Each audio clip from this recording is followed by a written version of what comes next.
स्वागत करता हूं भारतीय एजुकेशन के ऑनलाइन प्लेटफॉर्म पर। आज हम लोग पॉलिटी में एक नया टॉपिक पढ़ने जा रहे हैं। टॉपिक का नाम है राज्यसभा। ठीक है, इसके पहले मैं इस चैनल पे लोकसभा पढ़ाया हूं। बहुत इंपॉर्टेंट टॉपिक है राज्यसभा एंड लोकसभा, और इस दोनों टॉपिक से लगभग 200-250 क्वेश्चन बनते हैं ऑब्जेक्टिव टाइप के। ठीक है, वो आपको याद रखना पड़ेगा और कुछ पॉइंट ऐसे हैं कि समझना पड़ेगा। ठीक है, समझना क्या है, जैसे कि राज्यसभा के बारे में आपको समझना है। राज्यसभा को जो है द्वितीय सदन की संज्ञा दिया गया है। राज्यसभा को उच्च सदन कहते हैं। राज्यसभा एक अस्थायी सदन है। तो इस टाइप के जो है आपको थोड़ा समझना है और साथ में याद भी रखना है। चलिए आप नोट करते रहिए। तो सबसे पहले क्या नोट करना है आपको राज्यसभा के बारे में, कि राज्यसभा के बारे में भारत के संविधान के अनुच्छेद 80 में चर्चा है। तो नोट कीजिएगा, राज्यसभा के बारे में जो चर्चा है अनुच्छेद 80 में चर्चा है।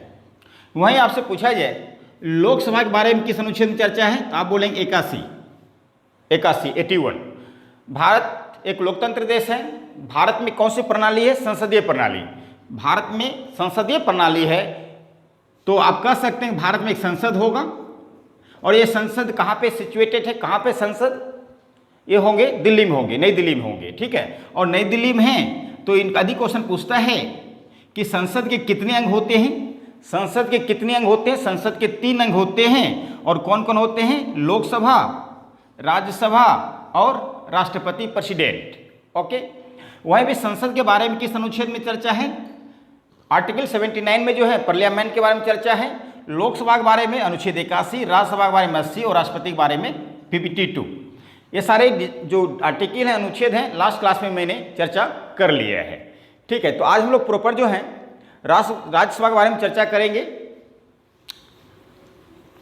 वहीं देखते हैं राज्यसभा का जो सदन है, इसका गठन कब किया गया था, 3 अप्रैल 1952 को जो है राज्यसभा का गठन किया गया था। और पहली बैठक देखा जाए, राज्यसभा की पहली बैठक जो है कब हुआ था, 17 मई 1952 को हुआ था। 17 मई 1952 को हुआ था। ओके, तो राज्यसभा का जब गठन हुआ उस समय यहाँ पे एक अनुच्छेद भी याद रखना है साथ में। अनुच्छेद 89 में कहा गया है, अनुच्छेद 89 में कहा गया है राज्यसभा में एक सभापति और दूसरा उपसभापति होगा। तो क्या कहा गया है, राज्यसभा में एक सभापति और दूसरा जो है क्या होगा, उप सभापति होगा। क्लियर। तो क्वेश्चन पूछा जाए 1952 में राज्यसभा के प्रथम सभापति कौन था, तो नोट कर लीजिएगा 1952 में राज्यसभा का प्रथम सभापति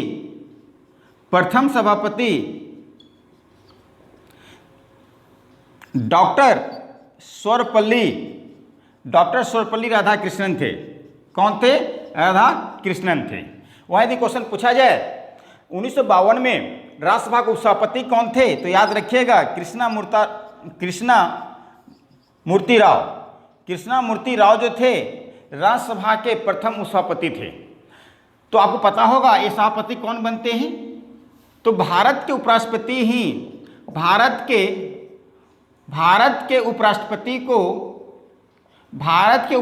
को जो है राज्यसभा का जो है सभापति बनाया जाता है। तो आपको पता होगा उपराष्ट्रपति को वेतन कितना देते हैं, 4 लाख रुपया। किससे, संचित निधि से। अब वही क्वेश्चन पूछा जाए भारत के उपराष्ट्रपति के जो वेतन जो है सभापति के रूप में दिया जाता है कि उपराष्ट्रपति के रूप में दिया जाता है, तो आप क्या बोलेंगे, भारत के उपराष्ट्रपति का जो वेतन है वो सभापति के रूप में दिया जाता है और संचित निधि से दिया जाता है। उपराष्ट्रपति का जो कार्यकाल आपको पता ही है, उपराष्ट्रपति का कार्यकाल जो होता है दोस्तों वो होता है 5 वर्ष होता है। वहीं यदि क्वेश्चन पूछता है उस सभापति का जो कार्यकाल होगा वो 6 वर्ष होगा। वो क्या होगा, 6 वर्ष होगा। उससे देखा जाए ये जो सभापति देख रहे हैं ये राज्यसभा का सदस्य नहीं होता है। नोट कर लीजिएगा दोस्तों, कई बार एग्जाम में क्वेश्चन पूछता है क्या राज्यसभा का जो सभापति होता है वो राज्यसभा का सदस्य होता है, बिल्कुल नहीं होता है, बिल्कुल नहीं होता है। यही एक ऐसा सदन है भारत में जो उस सदन के सदस्य नहीं होते हैं। बाकी लोकसभा के अध्यक्ष जो होते हैं, लोकसभा जो अध्यक्ष होते हैं लोकसभा सदस्य ही होते हैं। वहीं राज्य के विधानसभा के जो अध्यक्ष होते हैं वो विधानसभा के सदस्य होते हैं। वहीं राज्य में जो विधान परिषद होता है विधान परिषद के सदस्य होते हैं, सभापति होते हैं। ठीक है ना। तो यहाँ भी आपको याद रखना है दोस्तों। ठीक है, यहाँ पे क्या याद रखना है आपको, उपसभापति कार्यकाल 6 वर्ष होता है और ये उपसभापति जो होते हैं राज्यसभा के सदस्य होते हैं, राज्यसभा के सदस्य होते हैं। वहीं वर्तमान में पूछा जाए दोस्तों, वर्तमान में कौन है राज्यसभा के सभापति? वर्तमान में राज्यसभा के सभापति कौन है बताइए? वेंकैया नायडू जो भारत के उपराष्ट्रपति हैं वर्तमान में। उपसभापति कौन है अभी राज्यसभा के? तो नोट कर लीजिएगा, हरिवंश नारायण।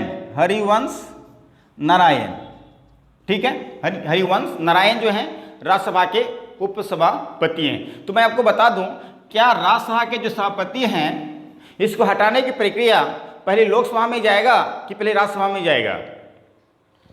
मान चलिए आपको कहा दिया जाए क्वेश्चंस, उपराष्ट्रपति को हटाना है तो इसकी प्रक्रिया सर्वप्रथम लोकसभा में जाएगा कि राज्यसभा में जाएगा? तो याद रखना है दोस्तों, उपराष्ट्रपति को हटाने का सबसे पहली प्रक्रिया जो है राज्यसभा से स्टार्ट होगा। कहाँ से स्टार्ट होगा? राज्यसभा से स्टार्ट होगा। ठीक है, तो ये तो था थोड़ा कुछ बेसिक चीज़ है। इसके अलावा आपको और जानना है कि राज्यसभा के सदस्य को क्या कहा जाता है। तो याद रखिएगा, राज्यसभा के सदस्य को कहा जाता है मेंबर्स ऑफ पार्लियामेंट। क्या कहा जाता है? मेंबर्स ऑफ पार्लियामेंट कहा जाता है, यानी सांसद कहा जाता है। और वर्तमान में देखा जाए, वर्तमान में मिनिमम सदस्यों की संख्या कितनी है राज्यसभा में? कितनी है दोस्तों? तो आप बोलेंगे 245 है, 245 हैं। वहीं यदि पूछा जाए वर्तमान में जो है मैक्सिमम राज्यसभा में सदस्यों की संख्या कितनी है? तो आप क्या बोलेंगे? 250 है, 250 है। अब ये लोग कहाँ से आते हैं भाई? ये लोग 245 और 250 जो सदस्य हैं राज्यसभा में आते हैं। राज्यसभा का मतलब ही देख रहे हैं यहाँ पे ना, ये जो सारे सदस्य हैं ये राज्यों का प्रतिनिधि करता है। किसका प्रतिनिधि करता है? राज्यों का प्रतिनिधि करता है, राज्यों का प्रतिनिधि करता है। ठीक है, और राज्यों का प्रतिनिधि क्यों करता है? ध्यान दीजिएगा। यदि मैं आपसे पूछूं सरकार कितने प्रकार के होते हैं, आप बोलेंगे सामान्यतः सरकार 2 प्रकार के होते हैं। तो पहला केंद्र सरकार और दूसरा राज्य सरकार। ठीक है, तो ये आपको पता है कि केंद्र सरकार जो है पूरे राज्य पे अपना कानून चलाते हैं, इसके कंट्रोल में सारे राज्य सरकार रहते हैं। अब राज्य, कौन सा राज्य कमज़ोर है, कौन सा राज्य स्ट्रांग है, किस राज्य को क्या चाहिए ना चाहिए, इसके लिए हर राज्यों से जो है राज्यसभा में प्रतिनिधि भेजा जाता है। इसलिए राज्यों से जो है राज्यसभा में प्रतिनिधि भेजा जाता है। वो किसी राज्य का प्रतिनिधि कम होता है, किसी राज्य का अधिक होता है, वो डिपेंड्स करता है उस राज्य की जनसंख्या कितनी है। एग्जाम्पल से यदि बात करें, उत्तर प्रदेश में जनसंख्या सबसे अधिक है, तो उत्तर प्रदेश से जो अधिक प्रतिनिधि आएंगे राज्यसभा में। अब राज्यसभा में जो सदस्य आते हैं राज्यों के प्रतिनिधि बनकर, उसका भूमिका ये है कि संसद में वो अपने राज्यों के बारे में बताएंगे कि मेरे राज्य में जो शिक्षा का अभाव है या बेरोजगारी का अभाव है, सारे इन्फॉर्मेशन संसद में देंगे।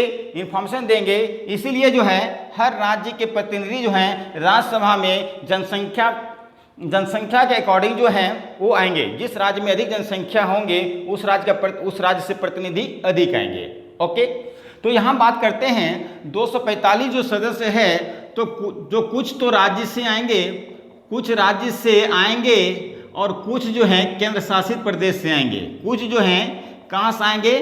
केंद्र शासित प्रदेश से आएंगे। अब प्रश्न है कि 245 में राज्य से कितना आएंगे और केंद्र शासित प्रदेश से कितना आएंगे, इसको देख लेते हैं। तो केंद्र शासित प्रदेश से आएंगे 4 और बाकी जो है 241 बचता है वो आएंगे राज्यों से आएंगे। वहीं यदि हम बात करते हैं मैक्सिमम सदस्यों की संख्या 250 दी है। इसमें जो है केंद्र शासित प्रदेश से आएंगे 4 और यहाँ राज्यों से आएंगे कितना 246 आएंगे, 246 आएंगे। अब मान चलिए किन किन दो केंद्र शासित प्रदेश से आएंगे, तो याद रखिएगा एक केंद्र शासित प्रदेश का नाम है दिल्ली, दिल्ली से आएंगे 3 सदस्य और पांडुचेरी से आएंगे 1 सदस्य। तो इन्हीं दो केंद्र शासित प्रदेश से क्यों आ रहा है, इसके पीछे रीजन यही है, इन दोनों केंद्र शासित प्रदेश में विधानसभा है। बाकी केंद्र शासित प्रदेश में विधानसभा नहीं होने की वजह से उन केंद्र शासित प्रदेश से जो हैं राज्यसभा में जो है सदस्य नहीं आ पाते हैं। और इसकी चर्चा अनुसूची 4 में भी है, अनुसूची 4 में भी इसकी चर्चा है, इस चर्चा है ना, अनुसूची 1, अनुसूची 2, अनुसूची 3, अनुसूची 4 में इस पर इसका चर्चा है कि राज्यों के प्रतिनिधि जो हैं राज्यसभा में आने का प्रावधान है। अब एक बात और याद रखिएगा, ये 246 में से जो हैं 12 सदस्य ऐसे होंगे जो राष्ट्रपति के द्वारा मनोनीत किए जाएंगे, राष्ट्रपति के द्वारा जो हैं मनोनीत किए जाएंगे। तो ये जो बातें ली गई है, ये जो बातें ली गई है तो ये कहाँ से ली गई है, ध्यान देना है। अनुच्छेद 80 के 3 में ये बात का वर्णन है, अनुच्छेद 80 के 3 में इस बात का वर्णन है कि राष्ट्रपति जो है राज्यसभा में 12 लोगों को मनोनीत कर सकता है अपने मन से। ठीक है, ये 12 लोग जो होंगे कौन कौन होंगे, कलाकार होंगे, फिल्म कलाकार होंगे, ये साहित्यकार होंगे, क्या होंगे दोस्त, साहित्यकार होंगे। ठीक है, सामाजिक व्यक्ति होंगे, कलाकार, साहित्यकार, खेल से होंगे, वैज्ञानिक होंगे। ठीक है, ये सारे जो प्रावधान हैं इन सब चीज़ों, कलाकार, साहित्यकार, सामाजिक, खेल, इन सब चीज़ों से जो है, इन सब व्यवस्थाओं से जो है 12 लोगों को जो है राष्ट्रपति मनोनीत करेगा। इसकी चर्चा अनुच्छेद 80 के 3 में है। और यह जो है प्रावधान है ये किस देश से लिया गया है, आयरलैंड से लिया गया है। कहाँ से लिया गया है, आयरलैंड से लिया गया है। अब एक बात और याद रखिएगा, यदि फिल्म कलाकार की यदि हम बात करें, फिल्म तो सबसे पहले जो है राज्यसभा का सदस्य बनाया गया था पृथ्वीराज कपूर को। पृथ्वीराज कपूर को जो है पहली बार जो है राज्यसभा का सदस्य बनाया गया था एक्टर के रूप में देखा जाए। प्रथम, एक बार क्वेश्चन पूछता है, प्रथम कलाकार कौन थे जो राज्यसभा का सदस्य बनाया गया था। वहीं महिला हीरोइन में देखा जाए नरगिस दत्त, एक प्रथम हीरोइन थी जो राज्यसभा के सदस्य बनी थी। साहित्यकार में देखा जाए रामधारी सिंह दिनकर को जो है पहली बार जो है मौका मिला था, प्रथम यही कवि हैं या साहित्यकार हैं जो राज्यसभा का सदस्य बना था। ये बहुत इंपॉर्टेंट पॉइंट हैं। पृथ्वीराज कपूर, रामधारी सिंह दिनकर और नरगिस दत्त, इस टाइप से क्वेश्चंस पेपर में कई बार पूछे गए हैं। जैसे सचिन तेंदुलकर जो हैं खेल से जो है इसको राज्यसभा सदस्य बनाया गया था। इसके पहले बहुत सारे खिलाड़ी राज्यसभा सदस्य बन चुके हैं। अब 245 जो सदस्य हैं राज्यसभा के, जो इसका चुनाव जो है किसके द्वारा किया जाता है, इसको भी ध्यान दीजिएगा। सबसे पहले मैं आपको बता दूं कि राज्यसभा के जो सदस्य हैं इसका चुनाव जो है होता है अप्रत्यक्ष। कैसा चुनाव, अप्रत्यक्ष तरीके से होता है। अब इनका चुनाव में कौन कौन भाग लेगा, देखा जाए राज्य के विधानसभा के प्रतिनिधि या एमएलए या विधायक, राज्य के विधानसभा के प्रतिनिधि या एमएलए विधायक राज्यसभा के सदस्य को चुनता है। राज्यसभा के सदस्य को चुनता है, याद रखिएगा। अभी मैंने बताया राज्यसभा के जो सदस्य हैं वो राज्यों का प्रतिनिधित्व करता है, अलग अलग राज्यों से आता है। तो हर राज्य में विधानसभा है, और विधानसभा के सदस्य को एमएलए कहते हैं। और एमएलए के द्वारा जो है राज्यसभा के सदस्य को चुना जाता है, वो होता है अप्रत्यक्ष तरीके से। जनता के द्वारा जिसको चुनते हैं उसको बोलते हैं प्रत्यक्ष चुनाव। यहाँ जनता के द्वारा चुना नहीं जा रहा है, जनता भले इसको चुना है और ये इन लोगों को चुना जा रहा है, ये इन लोगों को चुनते हैं, ठीक है ना। तो इस बात को याद रखना है। अब हम बात करेंगे, इससे कुछ संबंधित बातें हैं यहाँ पे, इसको भी आप नोट कर लीजिए। अब ये जो सदस्य होते हैं, ये जो सदस्य हैं यहाँ पे 245 लोग, इनके सदस्य की जो योग्यता क्या होना चाहिए, कौन राज्यसभा का सदस्य बन सकता है, इसके लिए पहली बात याद रखिएगा, उम्र जो है, जो जिसका उम्र 30 वर्ष होगा, जिसका उम्र 30 वर्ष होगा, वही जो है राज्यसभा का सदस्य बन सकता है। तो याद रखना, यहाँ उम्र से संबंधित आपको एक बात याद रखना है। कई बार बच्चे कन्फ्यूज हो जाते हैं। जैसे 35 वर्ष की यदि हम बात करें, 35 वर्ष जो है कौन कौन राष्ट्रपति बनने की उम्र कितना चाहिए, 35 वर्ष। उपराष्ट्रपति बनने की उम्र कितना चाहिए, 35 वर्ष। राज्यपाल बनने के लिए 35 वर्ष, उपराज्यपाल बनने के लिए 35 वर्ष। ओके, वहीं बात करें 30 वर्ष, 30 वर्ष वाले कौन बनेंगे, राज्यसभा के सदस्य, राज्यसभा के सदस्य और विधान परिषद के सदस्य, विधान परिषद के सदस्य, विधान परिषद के सदस्य। ये दोनों याद रखिएगा। 6 राज्यों में विधान परिषद है। अब हम बात करते हैं 25 वर्ष। 25 वर्ष भारत के प्रधानमंत्री बनने के लिए उम्र कितना चाहिए, पीएम 25 वर्ष, सीएम मुख्यमंत्री 25 वर्ष, एमएलए 25 वर्ष, एमपी मेंबर्स ऑफ पार्लियामेंट 25 वर्ष। अब हम बात करेंगे 21 वर्ष। 21 वर्ष पंचायती राज व्यवस्था का चुनाव लड़ने के लिए 21 वर्ष, नगर पालिका का चुनाव लड़ने के लिए 21 वर्ष।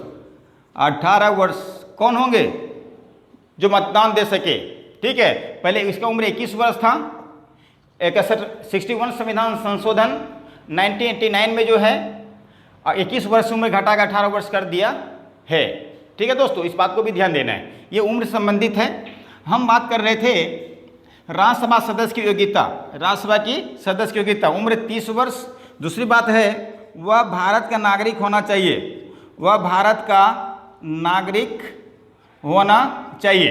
अब ये जो भारत का नागरिक होगा, राज्यसभा का चुनाव जो है किसी भी राज्य से लड़ सकता है, ऐसा नहीं है उसी राज्य का व्यक्ति हो, ऐसा कुछ नहीं है। तीसरी पॉइंट है कि वह पागल एवं दिवालिया नहीं होना चाहिए, माइंड से ठीक ठाक हो लेकिन वो जो है दिवालिया घोषित ना किया गया हो, ठीक है। चौथी बात यह है वह किसी लाभ पद पर ना हो, वह किसी लाभ पद पर ना हो। ये 4 पॉइंट आपको रखना है योग्यता से संबंधित, राज्यसभा सदस्य की योग्यता संबंधित 4 पॉइंट आपको याद रखना है, ठीक है दोस्तों। चलिए, उसके बाद राज्यसभा के बारे में कुछ फैक्ट है जो स्टार्टिंग में ही बताना था, वहाँ पे मैंने बताया नहीं, लेकिन फिर भी देख लीजिए। राज्यसभा को जो है क्या कहा जाता है, राज्यसभा को जो है द्वितीय सदन कहा जाता है। क्या कहा जाता है, द्वितीय सदन कहा जाता है। अब प्रथम सदन किसको कहा जाएगा, प्रथम सदन लोकसभा को कहा जाएगा। प्रथम सदन किसको कहा जाएगा, लोकसभा को। वहीं यदि बात करते हैं राज्यसभा एक अस्थाई सदन है, राज्यसभा को क्या कहेंगे, अस्थाई सदन कहा जाता है, क्योंकि इनका जो है ये कभी जो भंग नहीं किया जा सकता है राज्यसभा को, राष्ट्रपति कभी भी इसको भंग नहीं कर सकते हैं राज्यसभा के सदन को, ठीक है। दूसरी बात याद रखिएगा, इसको उच्च सदन कहते हैं, उच्च सदन भी कहते हैं। जनता का प्रिय सदन इसको बोलते हैं, सॉरी जनता का प्रिय सदन इसको नहीं कहेंगे, इसको कहेंगे विशेषज्ञों का सदन। इसमें पढ़े लिखे लोग आते हैं। राज्यसभा के जो सदस्य होंगे दोस्त, बहुत ज़्यादातर इंटेलेक्चुअल व्यक्ति आते हैं, बहुत पढ़े लिखे लोग आते हैं, क्योंकि आपको पता है कानून कहाँ बनता है, कानून जो बनता है वो संसद में बनता है ना, ठीक है। तो लोकसभा, राज्यसभा और राष्ट्रपति जाके जो हैं साइन करते हैं लास्ट में, तो कानून बन जाता है। पहले कोई भी कानून इम्पोर्टेंट कानून लोकसभा में आता है, फिर राज्यसभा में, राज्यसभा को लगता है कि ये कानून जनता के हित में है तो राज्यसभा साइन करता है, फिर राष्ट्रपति जाके साइन करता है। यदि लगता है कि ये जो लोकसभा के द्वारा जो कानून आया है जनता के हित में नहीं है तो राज्यसभा इसको पारित ही नहीं करता है, तो राष्ट्रपति तक नहीं पहुंचता है। इसलिए जो है राज्यसभा भूमिका जो है सदन में बढ़ जाता है, देश के अंदर बढ़ जाता है, तो इस बात को भी ध्यान देना है। द्वितीय सदन, अस्थायी सदन, उच्च सदन भी कहा जाता है। ये भी 3 फैक्ट याद रखना है आपको राज्यसभा संबंधित। अब राज्यसभा के बारे में कहा जाता है इसको कुछ अधिकार मिला है, जैसे कि अनुच्छेद 312 के तहत जो है अखिल भारतीय सेवा का जो संरक्षण की बात यही करता है, संगठन या संरक्षण की बात यही करता है। अखिल भारतीय सेवा में जो है 3 महत्वपूर्ण सेवाएं आते हैं, एक IAS, एक IPS, एक IFS। ये तीनों सेवाएं जो हैं अखिल भारतीय सेवा के अंदर आता है। इसकी संरचना करने का अधिकार जो है 312 के तहत राज्यसभा को है। वह अनुच्छेद 249 में भी कहा गया है, यदि केंद्र सरकार राज्य के विषय वस्तु पर यदि कानून बनाता है, जब तक 2/3 सदस्यों के द्वारा राज्यसभा में पारित नहीं होगा तब तक कानून नहीं बन सकता। कई बार होता है ना, राज्यों को जो अधिकार दिया गया है किसी विषय वस्तु पर कानून बनाने का, तो यदि केंद्र को ऐसा लगता है कि राज्य के विषय वस्तु पर मैं कानून बना सकता हूं, सबसे पहले वह कानून जो है राज्यसभा में पारित होगा। राज्यसभा के सदस्य जो हैं 2/3 के माध्यम से उसको पारित करेंगे, तो तभी वो लोकसभा में आएंगे और लास्ट में उसको फाइनल रिजल्ट देंगे। ठीक है ना, इस बात को ध्यान दीजिए। अनुच्छेद 312, अनुच्छेद 249। ठीक है, तो यहाँ पे एक और बात करेंगे, यहाँ पे धन विधेयक से संबंधित। धन विधेयक जो है लोकसभा से जब राज्यसभा में जाता है, राज्यसभा ये 14 दिन तक रख सकता है। धन विधेयक को जो है लोकसभा के द्वारा जो भेजा जाता है तो 14 दिन रख सकता है। यदि 14 दिन के पहले या रिटर्न कर देता है या नहीं रिटर्न करता है, फिर भी ये धन विधेयक जो है पारित माने जाते हैं। ठीक है, लेकिन इसका बैठक, राज्यसभा की बैठक जो साल में कम से कम 2 बार होना ही चाहिए। ठीक है ना, राज्यसभा की बैठक साल में जो है कम से कम 2 बार होना चाहिए। यदि राज्यसभा के सदस्य बिना अनुमति के 2 महीने तक अब्सेंट रहता है तो राज्यसभा के सदस्य हैं उनकी सदस्यता को खत्म कर दिया जाएगा। लगातार 2 महीना अब्सेंट नहीं होना चाहिए। यदि अब्सेंट हैं तो अनुमति लेना पड़ेगा आपको। ठीक है ना, ये सारे इन्फॉर्मेशन जो था राज्यसभा से संबंधित था। मैंने यहाँ पे मोस्टली जितने भी ऑब्जेक्टिव क्वेश्चंस बनते हैं, मैंने सारे क्वेश्चन पे यहाँ पे मैंने चर्चा किया है। एक बार तेजीबाजी में फिर रिवाइज करने का प्रयास करते हैं। सबसे पहले मैं आपको बताऊं, राज्यसभा, एक बात और यहाँ पे पॉइंट छूट गया है, जो सदस्य होते हैं इन राज्यसभा के सदस्य का कार्यकाल 6 साल होता है, 6 वर्ष। राज्यसभा के सदस्य का जो कार्यकाल है दोस्त, कितने साल का कार्यकाल? 6 वर्ष का होता है, इस बात को याद रखिएगा। अब ये जो अवकाश ग्रहण करते हैं जो हैं हर 2 साल में, हर 2 वर्ष में जो हैं 1/3 सदस्य जो हैं ये अवकाश ग्रहण कर लेते हैं। ठीक है ना, तो हर 2 वर्ष में 1/3 सदस्य जो है राज्यसभा के अवकाश ग्रहण कर लेते हैं। एक एग्जाम्पल लेते हैं, मान चलिए किसी भी राज्य के राज्यसभा सदस्य 99 हो, मान लो 2006, 2008, 2010 और 2012। ठीक है, मान चलिए यहाँ पे 33 लोग, यहाँ पे 33 लोग, यहाँ पे 33 लोग, ये तीनों मिला के 99 सदस्य हुए। यहाँ कहा कि 2 वर्ष, हर 2 वर्ष में 1/3 सदस्य जो हैं इसके अवकाश ग्रहण कर लेते हैं। अब मान लो जिसका कार्यकाल जो है 2010 में खत्म हो गया, अब ये फिर जो है 2012 के लिए चुनाव होंगे, 33 फिर बढ़ जाएंगे, ये 33 फिर यहाँ आ जाएंगे, ये 33 खत्म हो जाएंगे। इस तरह जो है इनके कार्यकाल चलते रहता है। हर 2 वर्ष में इनके 3 सदस्यों का जो अवकाश ग्रहण होते रहता है। समझ में आया? चलिए मैं आपको बताऊं, राज्यसभा के प्रथम सभापति कौन थे? आप बोलेंगे डॉक्टर सर्वपल्ली राधाकृष्णन। उपसभापति कृष्णमूर्ति राव। वर्तमान में कौन है सभापति राज्यसभा के? भारत के उपराष्ट्रपति वेंकैया नायडू। ठीक है, वह उपसभापति हरिवंश नारायण। उसके बाद मैंने बताया राज्यसभा के बारे में किस अनुच्छेद में चर्चा है? अनुच्छेद 80। राज्यसभा में 12 लोगों को मनोनीत किया जाता है राष्ट्रपति के द्वारा। इसकी चर्चा अनुच्छेद 80 के 3 में है। ये जो 12 लोगों को जो मनोनीत किया जाता है राष्ट्रपति के द्वारा, यह प्रक्रिया किस देश से लिया गया है? आयरलैंड से लिया गया है। ठीक है, और 12 लोग कौन कौन होंगे? फिल्म से होंगे सामाजिक व्यवस्था से होंगे, उसके बाद वैज्ञानिक होंगे, खेल से होंगे, अलग अलग डिपार्टमेंट से आते रहते हैं। मैंने बताया फिल्मकार, प्रथम फिल्मकार कौन थे राज्यसभा के सदस्य? पृथ्वीराज कपूर। वहीं पे साहित्यकार से कौन थे? रामधारी सिंह दिनकर। हीरोइन के रूप में देखा जाए राज्यसभा के सदस्य नरगिस दत्त। ये सब मैंने चर्चा किया। उसके बाद यदि मैं आपको बताऊं कि जो राज्यसभा के सभापति होते हैं उनके कार्यकाल तो 5 वर्ष होते हैं, वहीं राज्यसभा के सभापति जो होते हैं उनके कार्यकाल जो हैं वो 6 वर्ष के होते हैं। राज्यसभा में मिनिमम सदस्यों की संख्या कितनी होती है? 245 होते हैं। मैक्सिमम सदस्य 250 होते हैं, मैंने बताया। राज्यों से कितने लिए जाएंगे और केंद्र शासित प्रदेश से कितने लिए? मैंने बोला केंद्र शासित प्रदेश से 4 लिए जाएंगे, दिल्ली से 3 और पांडिचेरी से 1 लिए जाएंगे, क्योंकि यहाँ पे विधानसभा है, यहाँ पे विधानसभा है। अब राज्यसभा के सदस्यों का चुनाव कैसे होता है? राज्य के विधानसभा के सदस्यों के द्वारा जो है राज्यसभा सदस्यों का चुनाव किया जाता है, और प्रत्यक्ष रूप से। किस रूप से? अप्रत्यक्ष रूप से। अब राज्यसभा सदस्य बनने की उम्र कितना चाहिए?